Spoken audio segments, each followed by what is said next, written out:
मसीह के मधुर नाम में एक बार फिर से आप सबका स्वागत है। और जैसा कि हमने जो एंड करा था वो ये था कि प्रभु यीशु मसीह स्वयं जो है आत्मा जीतने के लिए कोशिशरत रहे, और जितनी भी हमने मेहनत करी वचन में, प्रार्थना में, उपवास में, आराधना में, धन्यवाद में, संगति में, परफेक्ट होने में, आत्मिक युद्ध में, इसका एंड रिजल्ट आत्मा जीतना है। और जैसा मैं बराबर कहता रहा हूं कि किसी भी क्षेत्र में हम हो, हमारा अंतिम बिंदु जो है वो आत्माएं जीतने से, और हमारा प्रभु भी इस बात में जो है कंसर्न रखता है।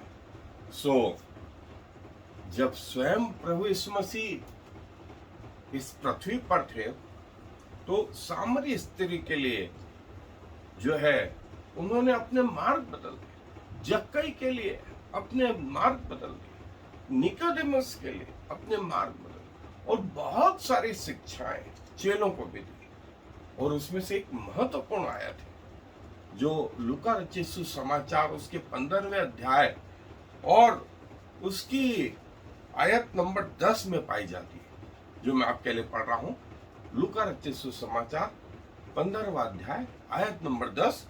वहां प्रभु यीशु मसीह बोलते हैं, मैं तुमसे कहता हूं कि इसी रीति से एक मन फिराने वाले पापी के विषय में परमेश्वर के स्वर्गदूतों के सामने आनंद होता है। पृथ्वी पर यदि एक पापी मन फिराता है, सारा स्वर्ग आनंदित होता है। आप देखें, ये तीन ही महत्वपूर्ण घटना है, इतना महत्वपूर्ण विषय है, सारा स्वर्ग आनंद मनाता है एक पापी के विषय में जो मन फिरा के प्रभु यीशु मसीह के पास आए, जिसने मोक्ष पाया। और जो अगली हम अध्ययन कर रहे हैं वो जो है बहुत सारे अध्ययन के बाद में एक अप्रूवल मेथड है, डायरेक्ट और इनडायरेक्ट तरीके। वो क्या है, वो मेरे साथ आप आए, हम अध्ययन पे चलो।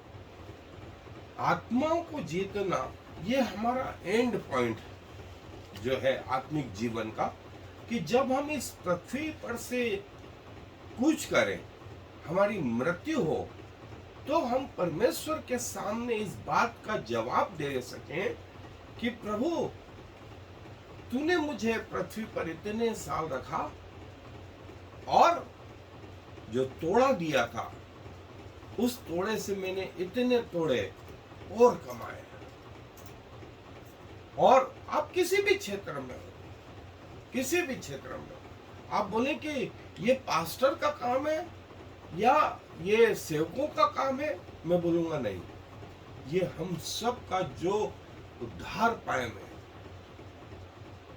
हम किसी और को कैसे प्रभु में ला सकते। और जैसा मैंने बताया कि अध्ययन के काफी अध्ययन के बाद में ये कुछ प्रोसीजर मैंने सिंप्लीफाई करके आप लोगों के लिए, सबके लिए, जो मैं खुद फॉलो करता हूं, वो ये एक डायरेक्ट तरीका है और एक इनडायरेक्ट तरीका है। डायरेक्ट तरीका मतलब जिसमें आप स्वयं जो है एक आत्मा जीतने वाले योद्धा बन जाते हैं। और इनडायरेक्ट तरीका ये है कि कई बार हम जो है सीधे सीधे आत्मा न जीत पाते हैं, तो हम उन लोगों के साथ, उन संस्थाओं के साथ प्रार्थना में, आर्थिक सहायता में, बहुत सारी चीजों में हम जुड़ जाते हैं।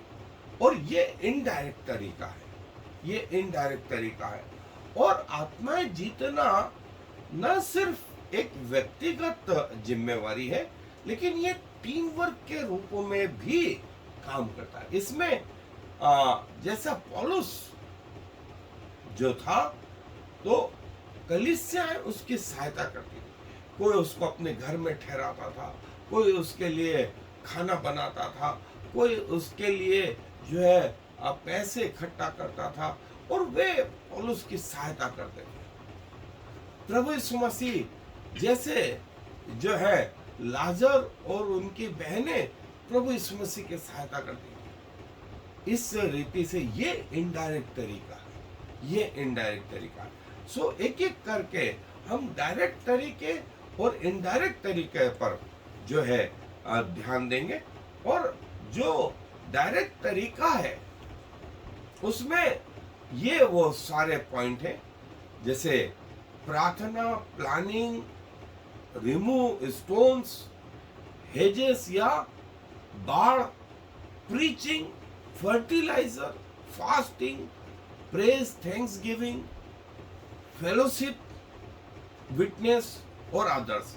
और इनडायरेक्ट तरीका जो है वो है प्रार्थनाएं, सपोर्ट, और जो है डायरेक्ट तरीका में पहला जो हमारा पॉइंट है वो है प्रार्थना। और प्रार्थना जो है मतलब उस भूमि को नम्र बनाना, नरम बनाना। जो पथरीली भूमि है उसको खेती लायक तैयार करना। आपने कभी खेत में जाए, आप देखें, आप हल चलाया जाता है, ऊपर नीचे उस जमीन को किया जाता है। और आत्मिक रीति से आप बीज बोना चाहते हैं, उसके पहले आपको भूमि तैयार करनी है, भूमि तैयार करनी है। और भूमि कैसे तैयार होगी? प्रार्थनाओं से तैयार होगी, प्रार्थनाओं से तैयार होगी। और आपकी प्रार्थनाएं जो है उस परिवार के लिए, उस व्यक्ति के लिए, उस समाज के लिए, उस स्थान के लिए जो है वो भूमि तैयार करने का काम करती है। हो सकता है आप पूरी जिंदगी भर प्रार्थनाएं करते रहे और आपको इसके प्रतिफल सालों बाद मिले, लेकिन इस एक गुण के कारण प्रार्थनाओं से जो है आपने वो भूमि तैयार करी, वो भूमि तैयार करी। और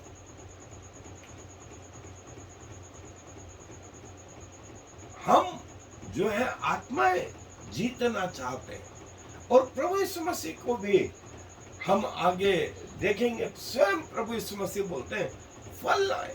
पिता इसमें इंटरेस्टेड है कि आप फल लाएं। और ये वो विभिन्न तरीके दिए गए हैं कि आप कैसे प्रार्थना करें और उस भूमि को तैयार करें प्रार्थना से, जहां आप बीज बोना चाहते हैं। और उस प्रार्थना के द्वारा उस व्यक्ति के लिए, उस परिवार के लिए, उस कलीसिया के लिए आपकी प्रार्थना व्यर्थ नहीं है। कभी न कभी, कहीं न कहीं जो है आपको इसके प्रतिफल मिलेंगे। और प्रार्थनाएं जो है, ये परिणाम है, वो आपकी उस भूमि को वो नम्र बनाती है, इस लायक बनाती है कि अच्छा बीज पड़े और अच्छा बीज पड़े। इसलिए प्रतिदिन आप अपने जीवन साथी के लिए, आप अपने बच्चों के लिए, अपने माता पिता के लिए, अपनी कलीसिया के लिए, इसके लिए प्रार्थना करें। और प्रार्थनाओं से उस भूमि को जो बंजर है, जो पत्थरों वाली, उसको तैयार करें कि उसमें अच्छा बीज पड़े, अच्छा बीज पड़े। और एक जन की प्रार्थना नहीं, आप यदि अकेले हैं तो प्रार्थना में जीवन ही, अन्यथा यदि 2 जन है और बहुत सारे जन है, आप इसके प्रभाव को देखेंगे समय के साथ।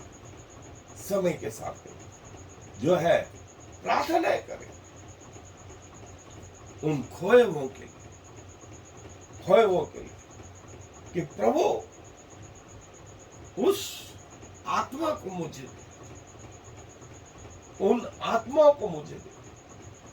और परमेश्वर के लिए एक एक आत्मा जो है वो महत्वपूर्ण है। जैसे हमने लूका 15:10 में कहा कि प्रभु यीशु मसीह ने कहा कि एक पापी व्यक्ति यदि मन फिरा ले तो उसके लिए स्वर्ग में भी बड़ा आनंद है, एक आदमी के। और परमेश्वर के लिए ये एक महत्वपूर्ण जो है विषय, प्रेयर फॉर लॉस्ट, वे लोग जो अभी तक प्रभु को नहीं जान पाए, प्रार्थना से आप उस भूमि को, उसके हृदय को तैयार करें। हो सकता है वो आदमी नहीं जानता हो, वो व्यक्ति, वो परिवार, वो समाज नहीं जानता हो कि कोई उसके लिए प्रार्थना कर रहा है, लेकिन आपकी प्रार्थनाएं व्यर्थ नहीं जाने वाली, आपकी प्रार्थनाएं व्यर्थ नहीं जाने वाली। और प्रार्थना पूर्वक जो है आप उस व्यक्ति को, उसके हृदय को तैयार कर सकते हैं, उसकी भूमि को तैयार कर सकते हैं। और जब आप बीज डालेंगे, बीज मतलब परमेश्वर का वचन, तब आप उसके प्रतिफल पाएंगे, आप उसके प्रतिफल पाएंगे। ये आपके दिनचर्या का एक हिस्सा होना चाहिए, आपकी दिनचर्या का एक हिस्सा होना चाहिए। और एक एक आत्मा प्रभु के लिए एक धड़कन का काम करे।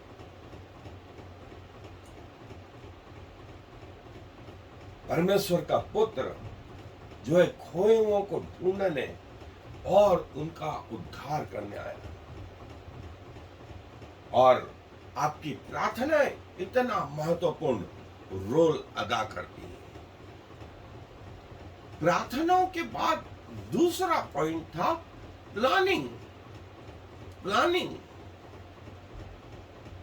आप किसी भी बड़े काम के लिए जो है एक प्लानिंग बनाते हैं, वैसी प्लानिंग कि प्रभु आपने मुझे तो बचा लिया, लेकिन अब मेरे जीवन साथी का क्या होगा, मेरे बच्चों का क्या होगा, मेरे माता पिता का क्या होगा, मेरे रिश्तेदारों का क्या होगा, मेरे पड़ोसियों का, मेरे मोहल्ले वालों का, मेरे समाज के लोगों का क्या होगा। इसके लिए प्लानिंग चाहिए, प्लानिंग चाहिए।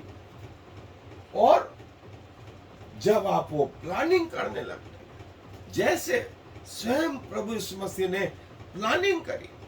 यदि आप यूहन्ना रचित सुसमाचार को देखेंगे, उसके 4 अध्याय को, प्रभु यीशु मसीह के लिए लिखा है, उसको सुखार नाम नगर से होकर जाना अवश्य था, क्योंकि सुखार में उनको मालूम था कि एक सामरी स्त्री है, सामरियों का नगर। प्रभु को मालूम था कि आज यरूशलेम में जाते समय जो है जक्कई मिलेगा। प्रभु को मालूम था कि जो है निकोदेमुस उसके पास आए। प्रभु की प्लानिंग है, प्रभु की प्लानिंग है। और ये प्लानिंग हमारे जीवन का जो है एक महत्वपूर्ण हिस्सा है। यदि आप आत्मा जीतने के मिशन पर है, तो पहला चीज जो हमने देखा था प्लान, आपका प्रेयर, दूसरा था प्लानिंग। प्लानिंग जो है, लोग नरक में इसलिए जा रहे हैं क्योंकि वे परमेश्वर को नहीं चाहते, वे परमेश्वर को नहीं चाहते। हमें चाहिए कि हम इन्हें बताएं। और तीसरी चीज, जब आपने प्लानिंग कर ली, फिर आप वहां की भूमि में जो पत्थर है, उन पत्थरों को हटाएं। आप देखें, खेत तैयार करने के पहले वे बड़े बड़े पत्थर जो है, जो ऑब्स्टिकल्स का काम करते हैं, वो ऑब्स्टिकल्स, वो रुकावट दूर करें, वो रुकावट दूर करे। जो आप बीज बोना चाहते हैं उसके पहले जो रुकावट है, और विशेष करके आत्मिक रुकावट, आप जिस मिशन पे जा रहे हैं उसमें सबसे बड़ी रुकावट शैतान है। शैतान है, वो आपको उससे युद्ध करना है। किसी एक आत्मा को लाने के लिए पौलुस बोलता है, मैं जच्चाकी से पीड़ा उठाता हूं, इतनी कोशिश करता हूं एक आत्मा को जीतने के लिए। सो प्रभु के राज्य में भी एक आत्मा को जीतने के लिए शैतान इतनी आसानी से ये सब कुछ नहीं होने देता है। इसीलिए वो आपके सामने कई प्रकार के रुकावटें लेकर के आता। इन रुकावटों को दूर करना, इससे पार होना, ये तीसरी महत्वपूर्ण चीज।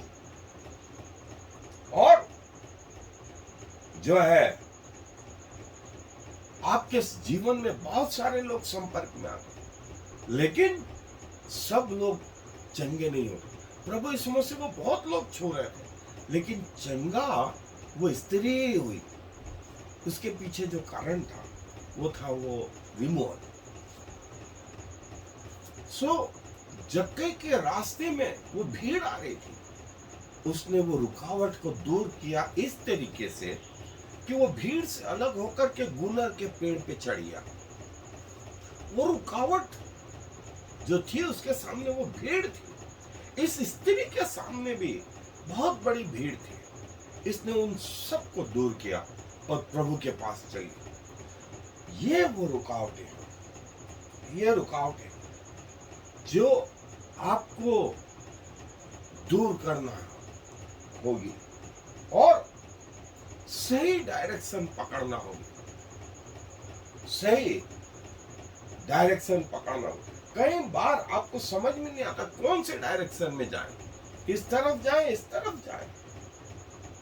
लेकिन जीवन में यदि आपने सही डायरेक्शन पकड़ी तो आप अपने डेस्टिनेशन पे पहुंच जाएंगे। यदि आपने गलत रास्ते पकड़े तो आपका अंतिम बिंदु जो है खतरनाक हो। और स्वयं प्रभु यीशु मसीह ने कहा चौड़ा है और सरल है और बहुत सारे लोग हैं जो उसमें जाते हैं, जो अनंत नरक को पहुंचाते हैं। लेकिन सकरा है, कठिन है, थोड़े लोग उसमें जाते हैं जो जीवन के मार्ग को पहुंचाते हैं। सो आपका चुनाव महत्वपूर्ण रोल अदा करेगा। अपना ध्यान जो है अपने अंतिम बिंदु की ओर लगा, न कि बीच की रुकावटों के ऊपर। हमको पहुंचना है अंतिम बिंदु तक। रास्ते में कहीं रुकावटें आती है, उनकी ओर इतने ध्यान दें और लगातार जो है जो रुकावटें आ रही थी उनको अवसर में बदलना है। Turn your obstacles into opportunities. जो रुकावटें हैं वो अवसर में बदलना है, वो अवसर में बदलना है। और जो पत्थर हैं उनको अपने जीवन से, अपनी सेवा से अलग करना है, पत्थर निकालना है। क्योंकि पत्थर उस बीज के लिए, उस फसल के लिए एक रुकावट है। अब जब आपने रुकावटें दूर कर ली तो आपको जंगली पशुओं से, पक्षियों से बचाने के लिए जो है हेजेस तैयार करना। जैसी बाढ़ अय्यूब ने अपने परिवार के चारों ओर तैयार करी बलिदान के द्वारा। पहले अध्याय में लिखा हुआ है कि जब जब उसके बच्चे जो है आते, अय्यूब उनकी गिनती के अनुसार बलिदान चढ़ाता। और ये बलिदान चढ़ाकर वास्तव में अय्यूब करता क्या था? अपने बच्चों के, अपने प्रॉपर्टी के, अपने लोगों के चारों ओर एक बाड़ा बांधता था। और यही वो शैतान ने कहा प्रभु से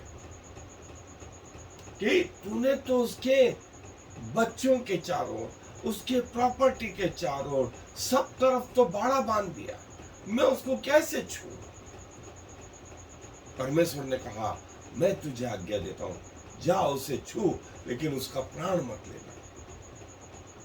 और शैतान ने एक दिन में सब तहस नहस कर दिया, लेकिन बाड़ा बंधा हुआ, बाड़ा बंधा हुआ। और यही बाड़ा हमें बहुत सारे जो है डर से, शंका से, गुस्से से,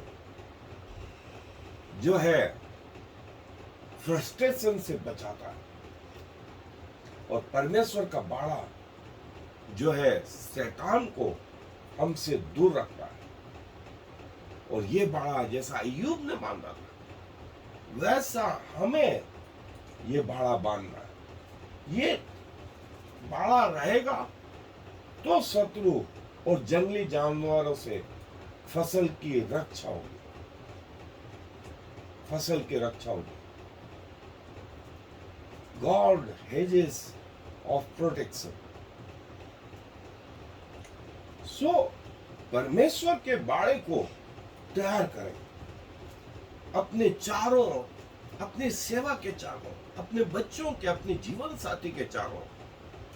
और आप पाएंगे कि जब आपने बाड़ा बांधा, वो आपको शैतानी बातों से सुरक्षित रखता है। और आपकी मिनिस्ट्री में यदि रुकावट आती भी है तो परमेश्वर उससे बचाता है। और हेजेस ऑफ प्रोटेक्शन, ये बाड़ा जो है स्वर्गदूतों का, जो है आपके चारों ओर परमेश्वर तैयार करता है कि शत्रु आपके इस बाड़े को क्रॉस नहीं कर सके। और जैसा अय्यूब की पुस्तक में हमने देखा था कि वो बाड़ा अय्यूब ने बलिदानों के द्वारा, और आज के जमाने में वो प्रार्थनाओं के द्वारा तैयार होता है। और ये बाड़ा जिसमें वो भेड़ें सुरक्षित, जिसमें वो भेड़ें सुरक्षित रहती। और प्रभु यीशु मसीह हमारा बाड़ा है। प्रतिदिन, प्रति समय जो है परमेश्वर अपने लोगों की रक्षा करता है। और ये जो बाड़ा बांधा, वो इन तूफानों से जो है हमारी रक्षा करता है। और प्रभु के वचन के ऊपर शैतान का कोई अधिकार नहीं। प्रभु हमारा प्रोटेक्शन है, हमारी ढाल है, हमारा बाड़ा है। और प्रार्थनाओं के द्वारा आप ये बाड़ा बांध दे। Always cover your children in prayer. प्रार्थना के द्वारा जो है अपने बच्चों के चारों, अपने जीवन साथी के चारों, अपने लोगों के चारों ये बाड़ा बांध। अब आपकी भूमि तैयार हो गई है, आपकी प्लानिंग अच्छी हो गई है, आपने वो पत्थर निकाल दिए हैं, अब आपने बाड़ा बांध दिया है। पांचवी चीज, अब बीज बोने की बारी आ गई। और प्रभु का वो एग्जाम्पल, और बीज मीन्स परमेश्वर का वचन, परमेश्वर का वचन। और बीज में कोई तकलीफ नहीं थी, बीज सर्वश्रेष्ठ था, लेकिन भूमि अलग अलग प्रकार की थी। कोई सड़क थी, कोई मार्ग के किनारे था, कोई जंगली स्थानों में था, और कोई अच्छी भूमि में था। सो ये हम सब, अब आपने परमेश्वर का वचन जो है प्रचार के द्वारा जो है बोना शुरू करा। और आप अपेक्षा कर सकते हैं कि अब धीरे से वो बीज जो है पनपेगा। और प्रभु ने जो बीज बोने वाले का जो दृष्टांत कहा, वो आपकी सेवा में अक्षर से अक्षर पूरा होगा। और जो है बीज दया का, प्रेम का, पवित्रता का, संयम का, और ये बीज जब आप बोएंगे तब कोई 30 गुना, कोई 50 गुना, कोई 100 गुना फल लाएगा। जो रोते हुए बो रहे हैं वे हंसते हुए कांटे नहीं पाएंगे। और प्रभु जो है इसमें आपकी मदद करेगा। अच्छा बीज जो है अच्छी भूमि पर गिरा और फल लाया। जो जंगली स्थानों में गिरा, जंगली पेड़ों ने उसको बढ़ करके बड़ा जो है घेर लिया, लेकिन वो फल नहीं लाने पाया। जो मार्ग के किनारे गिरा, उसने जड़ तो पकड़ी, लेकिन गहरी न होने से वो जो है ज्यादा समय तक टिक नहीं पाया, और जो सड़क पे गिरा उसको पक्षियों ने आके चुन लिया।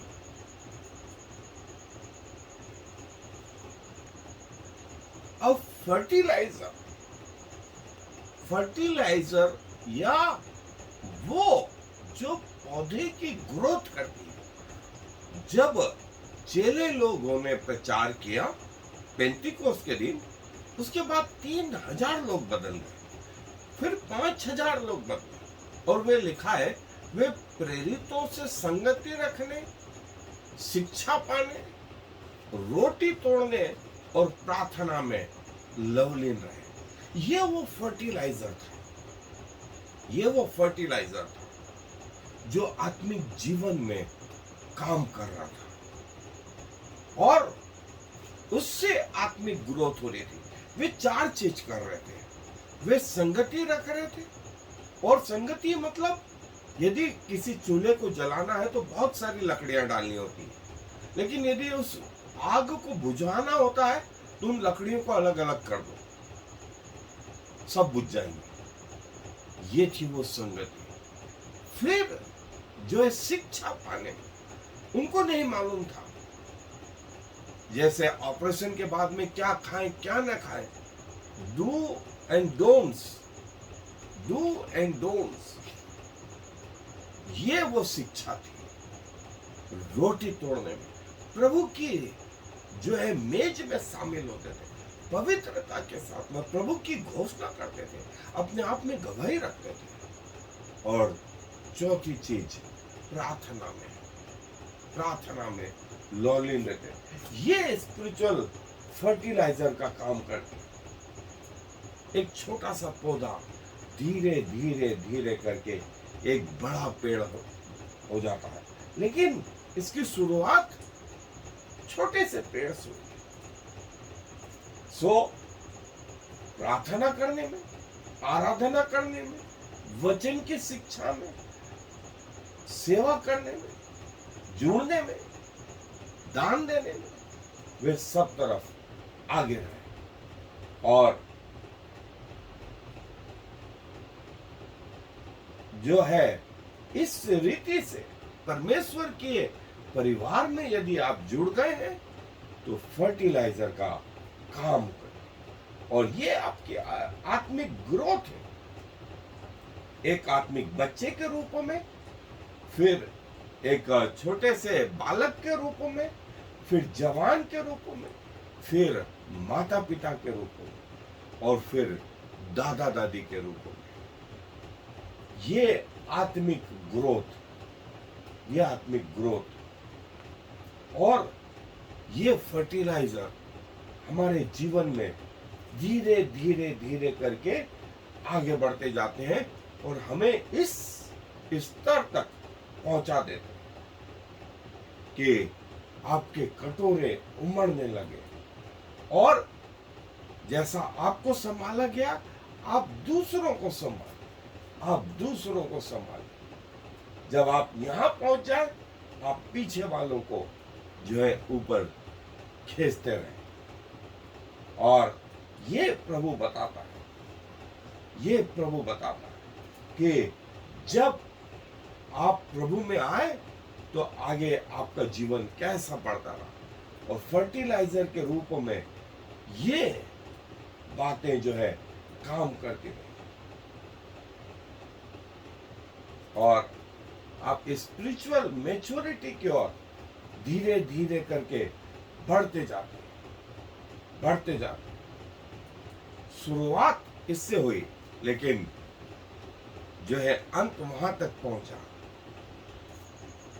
फिर जब आप प्रभु में आ गए, तब प्रभु आपसे अपेक्षा करता है कि अपने शरीरों पर आत्मनियंत्रण,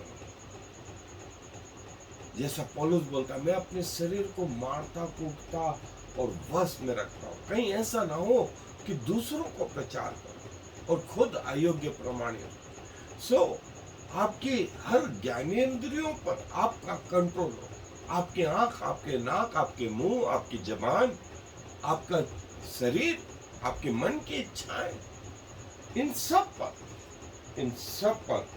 और जब प्रभु के पास में वो रूपांतरण के बाद वो पहाड़ से उतर रहे थे और नीचे आए, तो एक पिता अपने बालक के लिए विनती करने लगा कि मैं अपने बेटे को जिसमें दुष्ट आत्मा है वो तेरे चेलों के पास लाया और वे उसे निकाल न सके। प्रभु ने आह भरी और कहा कि मैं कब तक तुम्हारे साथ रहूंगा, उसे मेरे पास लाओ। और प्रभु ने जब वो दुष्ट आत्मा निकाल दी, तो चेलों ने उससे पूछा कि हम क्यों नहीं निकाल सकते। तो प्रभु ने वो फार्मूला दिया, ये वर्ग बिना उपवास और प्रार्थना के नहीं निकलता, बिना उपवास और प्रार्थना। और उपवास में हमें अपने आप को प्रभु जैसा नम्र और दीन बना। इसीलिए जो है प्रभु स्वयं उपवास करते और लोगों के लिए दुआ करते रहे। और जहां प्रभु को मौका मिला, प्रभु ने पिता की आराधना स्तुति करी। और ये आराधना स्तुति हम सोचते हैं सिर्फ संडे चर्च तक या सिर्फ कुछ घंटे प्रतिदिन आ जाए, नहीं, हमारे मन पूरी रीति से आराधना स्तुति से भरे होने चाहिए। 24 घंटे, प्रति पल, 7 दिन, प्रति क्षण जो है हमारे दिल में प्रभु की आराधना भरी होना चाहिए।